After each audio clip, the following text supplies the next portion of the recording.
I decided to do a video on a company that's been getting a lot of attention on Twitter, especially from dividend investors. And I believe this is people are kind of frustrated with this company because it's a pretty good value company. The yield is touching pretty close to 8.5%. I believe it's even closer to 9%, yearly yield with a company that has like 53 or 54% payout ratio. So the dividend is very, very safe. And this is BTI, British American Tobacco, which I have talked about many times on the YouTube channel, and I mentioned having a covered call strategy on it where I try to sell covered calls whenever it hits 40, and I try to play around with those contracts because the company is kind of predictable. I mean, normally whenever it goes to 31, 32, kind of where it is right now, it has historically, meant that this is some kind of a bottom in the company, and whenever it goes above 45, 46, this has been a pretty good time to actually be taking profits on something like BTI. And I'm gonna try to cover it in today's video and assess the company and try to determine if this is actually a value trap. All those metrics look amazing. Is it a value trap, or is it actually some kind of a good value opportunity that the market is not appreciating?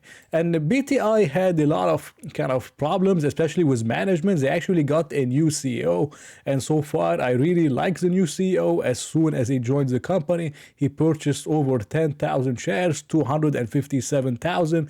Now this is not a lot for someone like a CEO, but he just came into the position and he's not doing anything other than buying shares. And this is a good image for the company, for the CEO, and I hope he continues doing that. And he has a lot of interesting plans. And this is normally what you want with companies like BTI. You want some kind of a catalyst where someone is coming into the company, maybe a new CEO, maybe a new product, maybe something to change the sentiment. And a new CEO joining BTI could be this catalyst to reverse the sentiment around the company where it could potentially get the value to be, realized. And BTI is not only some kind of a, company that only has those combustible kind of old style type of cigarettes. They actually have a lot of growing, kind of categories within, vapes and all these other kind of growing trends. And they have these, for example, a popular one called Vuse. Vuse is growing over 44% in revenues. Other brands are growing 27% or 46%. So this is not a dying company. This is a company that's actually growing revenues, not only in the combustibles, but also in the non-combustibles, the next, generation category. And if we look at their latest kind of, trading update for BTI, which actually came 2 or 3 days ago, and they said we increased the numbers of consumers of the non-combustible products, meaning whatever we looked at over here, by a further 900,000 in Q1. I mean, this is not bad news to me. Driving good revenue growth and further reducing losses of new categories means we are on track to deliver our $5 billion revenue ambition with profitability in 2024. So these brands, they were initially expected to be profitable by 2025, but now it's going to be 2024 because BTI is actually leading in those categories. If you go and you look at the investor presentation, they are number 1 or number 2 market share in many kind of countries around the world, even in the United States, especially with Vuse. It's very, very popular here in terms of consumption and market share. So BTI is doing amazingly well in transitioning from the old school cigarettes to something that's actually growing.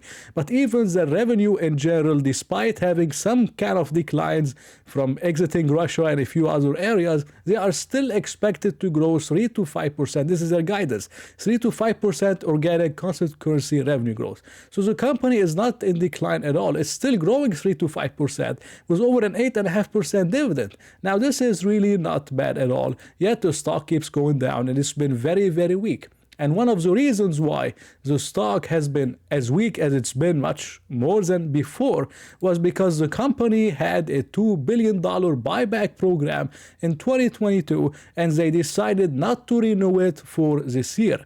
And it faced a lot of backlash from shareholders on why they're not going to be buying back stock. And whenever you have a company buying back stock with something like BTI that not a lot of people want, you kind of always have that buyer kind of supporting the price. And BTI has not been buying stock in 2023, and the stock has been extremely, extremely weak.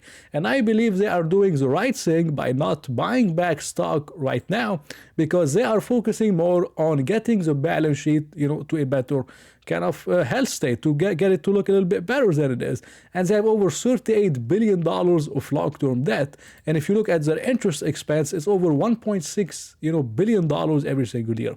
This is very high interest expense for BTI. So by actually paying down the debt, they can save on interest expense, and they can also reduce their debt, which is eventually going to give them a multiple expansion as the company becomes less and less risky. So I think this is something pretty good from the new CEO and what BTI is doing. And they said they're going to reinstate the buyback program in 2024. So the stock might be a little bit stronger in 2024 whenever BTI is actually buying it back.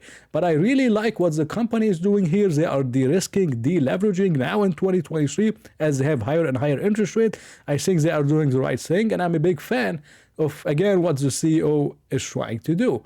But another big risk, for the company, and this is not something that any of us can control, but there has been a lot of rumors around the United States and some other countries trying to ban, their Vuse, which is pretty much their number one kind of brand within the whole vaping and all these kind of things, just like they did with Juul, which was owned by Altria. I'm sure you heard of Juul getting, backlash from regulators and getting suspended, and I'm not sure what happened, but it caused a lot of pain for, Altria. And if the same thing happens to BTI with Vuse, this is going to be very, very bad. Although BTI is diversified internationally, it operates in Europe, it operates in Asia, in the Middle East, and many other markets, around the world, not just in the United States. So it's gonna suffer not as much as MO, which is Altria, but it's gonna kind of suffer a little bit if there's any kind of ban around, these products, or maybe some of their old consumption type of, old type of cigarettes.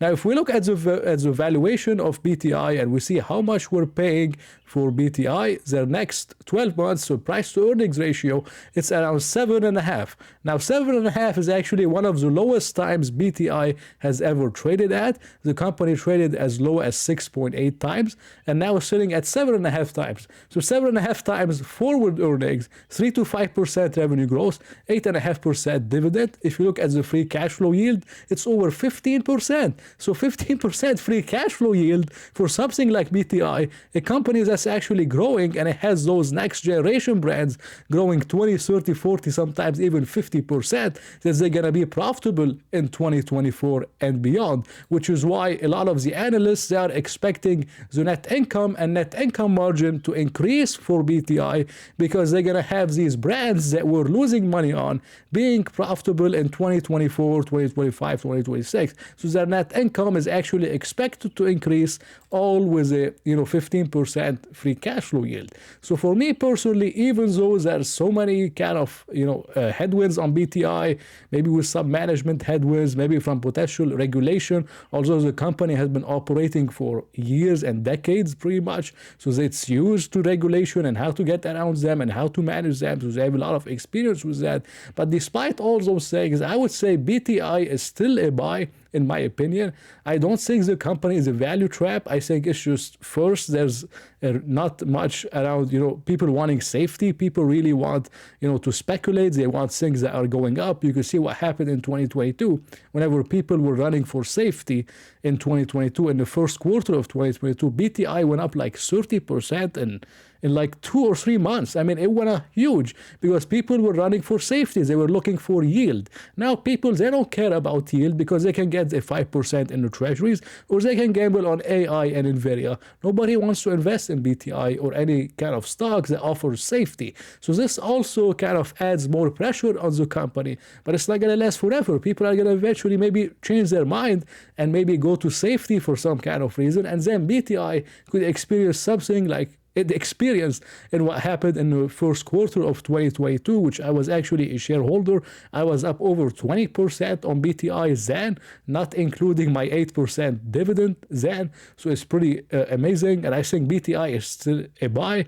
I have a covered call strategy I share in my investment group. We do on BTI, very often. If you're interested, you could join and learn more about it. But I think the company is undervalued and it's not financial advice. This was my video for today. I hope you enjoyed it. If you did, please press the like button and maybe consider subscribing. So I hope to see you in another one.